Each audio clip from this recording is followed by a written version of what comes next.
नमस्कार, मैं BS मीना, सहायक आचार्य हिंदी, राजकीय महाविद्यालय बावनवास। ऑनलाइन क्लासेज में आपका हार्दिक अभिनंदन करता हूं। आज हम अनुवाद की समस्याएं और चुनौतियां इस विषय पर चर्चा करेंगे। इससे पूर्व का जो वीडियो व्याख्यान था, हमने उस पर अनुवाद की महत्ता पर चर्चा की थी। तो सवाल आपसे अनुवाद की महत्ता पर भी पूछा जा सकता है और आपसे अनुवाद की समस्याएं और चुनौतियों विषय पर भी प्रश्न पूछा जा सकता है, या एक प्रश्न इसमें इस तरह से बनता है कि साहित्यिक अनुवाद में आने वाली समस्याओं का उल्लेख कीजिए। तो साहित्यिक अनुवाद पर भी हम चर्चा करेंगे। यदि आज नहीं तो अगला जो वीडियो व्याख्यान होगा उसमें हम केवल साहित्यिक अनुवाद की जो चुनौतियां हैं या उसमें आने वाली जो समस्याएं हैं उस पर चर्चा करेंगे, क्योंकि स्वतंत्र रूप से कई बार केवल साहित्यिक अनुवाद में आने वाली समस्याओं पर प्रश्न पूछा जाता है। बाकी अनुवाद जब किया जाता है तो उसमें कुछ समस्याएं जो आती हैं, सामान्य तौर पर सामान्य रूप से इस पर आज के इस वीडियो व्याख्यान में हम चर्चा करेंगे। तो बच्चों, आप जानते हैं कि अनुवाद पर स्वतंत्र विधा के रूप में विचार किया जा रहा है और वर्तमान वैज्ञानिक और औद्योगिक जो उन्नति हुई है, संचार क्षेत्र में जो क्रांति आई है, इसकी वजह से अनुवाद और अधिक महत्वपूर्ण हो गया है और टेक्नोलॉजी तथा सूचना के क्षेत्र में प्रत्येक राष्ट्र और समाज शीघ्रातिशीघ्र उन्नति के लिए प्रयासरत है। आज के इस कट थ्रोट कॉम्पिटिशन के युग में, गहरी जो प्रतिस्पर्धा का युग है, इसमें भाषाओं के तुरंत अनुवाद की जो व्यवस्था उपलब्ध हो गई है और आज के इस दौर में कंप्यूटरीकृत अनुवाद के क्षेत्र में भी अनुसंधान किए जा रहे हैं।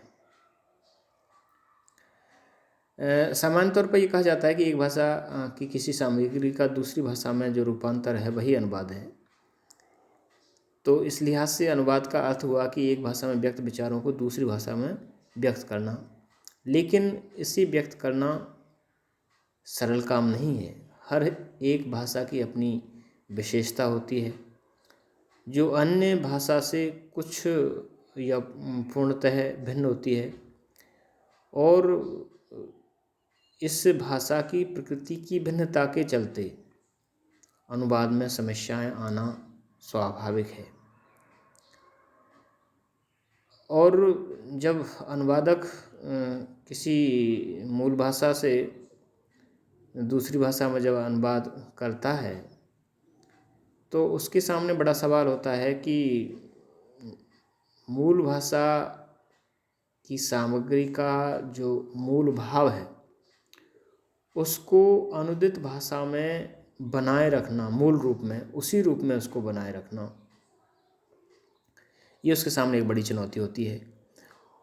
और अनुवाद जब किया जाता है तो पाठक को अनुदित कृति वह महसूस नहीं हो, ये अनुवादक की कुशलता को द्योतित करता है, उसका वो सूचक है कि यदि किसी कृति को पढ़ने के अनुदित कृति को पढ़ने के बाद भी अनुदित होने का एहसास पाठक को नहीं हो, इसका अर्थ ये है कि वह अव्वल दर्जे का अनुवाद हुआ है। इसके अलावा अनुवाद के दौरान जो समस्याएं आती हैं उसमें भाषा वाली आती है। द्विभाषीय ये प्रक्रिया है अनुवाद की, तो जो अनुवादक होता है उसका दोनों ही भाषाओं पर पूर्ण अधिकार यदि होगा तो वह अनुवाद के साथ न्याय कर पाएगा। किसी विषय वस्तु का, किसी रचनाकृति का जब वो अनुवाद करता है तो ज़रूरी है कि उसे मूल भाषा और अनुदित भाषा का पूरा ज्ञान होना चाहिए। इसके अलावा जो अभ्यस्त भाषा है उसमें हमारा ध्यान पढ़ने, लिखने और बोलने में उन कठिनाइयों की ओर नहीं जाता जो भाषा की संरचना से जुड़ी होती हैं। भावनाओं का प्रकाशन स्वतः प्रभाव में होता चला जाता है। हम धारा के किसी क्षण में रुककर तल में अंतर्निहित भावना को देखने का प्रयास नहीं करते हैं। यह तथ्य सजातीय भाषा के लिए अत्यंत स्वाभाविक है। इसकी समस्या स्वभाषा अनुवाद परिभाषा को विजातीय भाषा की शब्दावली को स्वभाषा में व्यक्त करना है। इसके लिए उस भाषा की भावना का ज्ञान अपेक्षित होता है। उसके अनंतर उसी के समकक्ष भाव और विचार व्यक्त करने वाले शब्द या वाक्य को स्वभाषा में खोजना पड़ता है। अनुवाद की वही मूल समस्या है। यदि भाषा वैज्ञानिक दृष्टि से देखा जाए तो अनुवाद के दो पहलू हैं। अनुवाद की समस्या के दो पहलू हैं, एक द्विभाषिकीय रूपांतरण और दूसरा है भाव रूपांतरण। दोनों एक दूसरे के पूरक होते हैं। द्विभाषिकीय शैली से किया हुआ अनुवाद शुद्ध रूप से जो मूल शब्दानुवाद होता है, जिसमें तुलनात्मक भाषा विज्ञान महत्वपूर्ण भूमिका निभाता है। कई बार ऐसा होता है कि एक परिवार की दो भाषाओं में अनुवाद बड़ी सरलता से हो जाता है। उदाहरण, जर्मन और इंग्लिश की जो भाषाएं हैं वो ग्रीक परंपरा से जुड़ी होने के कारण परस्पर शाब्दिक लेन देन भी कर सकती हैं, और जहाँ वैसा संभव न हो वहाँ मूल ग्रीक शब्दावली से अपना शब्द बना सकती हैं। प्रत्येक भाषा में वाक्य की कुछ इकाइयाँ होती हैं जिनसे उनकी संरचना होती है।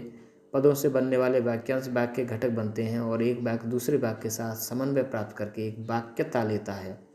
कोई आदेश, निर्देश या उपदेश अपनी समग्र विषय वस्तु के साथ एक महाकाव्य बन जाता है। अनुवादक को विषय वस्तु पर ध्यान रखकर शब्द योजना, वाक्य रचना और समन्वय की व्यवस्था करनी होती है। जाहिर है कि यह प्रश्न जितना द्विभाषिकीय लगता है उससे कहीं अधिक भाव रूपांतरण का है। भाव रूपांतरण का संबंध समाजकीय द्विभाषिकी से है। हमारे देश के संदर्भ में ऐतिहासिक दृष्टि से यह समस्या ईस्ट इंडिया कंपनी के समय से भारत में ही जन्म लेकर विकसित हुई। मैकाले के प्रयासों से भारत में अंग्रेजी की प्रशासन की भाषा होने का अवसर प्राप्त हुआ, जिसके कारण प्रशासनिक कामकाज में अनुवाद शिथिल बना दिया गया। सामान्यतः ऐसे प्रत्येक देश में अनुवाद की समस्या आती है जहाँ दो या दो से अधिक भाषाएं प्रशासन में कार्यरत होती हैं। स्विट्जरलैंड इसका आदर्श उदाहरण है। वहाँ प्रशासन में चलने वाली तीनों भाषाएं एक ही परिवार की होने के कारण भारत के समान जटिलता उत्पन्न नहीं करती हैं।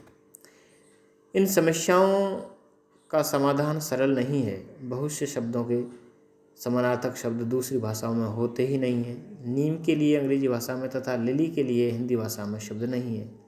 यह परेशानी तब और बढ़ जाती है जब प्रशासनिक शब्दावली का अनुवाद करना पड़ता है। ऐसे व्यक्तियों को इस तरह के अनुवाद में कृत्रिमता अनुभव होती है, जिनकी जुबान पर मूल भाषा का शब्द चढ़ चुका होता है। उदाहरण के लिए यूनिवर्सिटी को सही या गलत ढंग से सभी बोल लेते हैं। कचहरी, मदरसा, फालतू आदि प्रचलित शब्द रहे हैं। पालतू पशुओं को मवेशी कहा जाता रहा है, और इन जैसे प्रचलित शब्दों के लिए जहाँ तक हो नए शब्दों की खोज नहीं करनी चाहिए।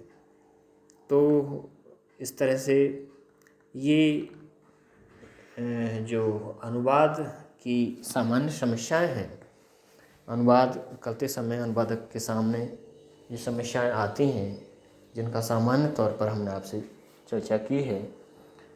आगे का जो वीडियो व्याख्यान होगा उसमें हम खास तौर पर साहित्यिक अनुवाद में आने वाली समस्याओं पर चर्चा करेंगे। आज हमने केवल आपसे अनुवाद करते दफ़े आने वाली सामान्य चर्चाओं पर चर्चा की है। उम्मीद करता हूँ कि अनुवाद की महत्ता को समझने के साथ अनुवाद करते समय या अनुवादक को होने वाली समस्याओं का एहसास भी आपको इस वीडियो व्याख्यान के जरिए प्राप्त हुआ होगा। अगले किसी वीडियो व्याख्यान में फिर एक नवीन विषय लेकर आपके बीच उपस्थित होंगे। तब तक के लिए धन्यवाद।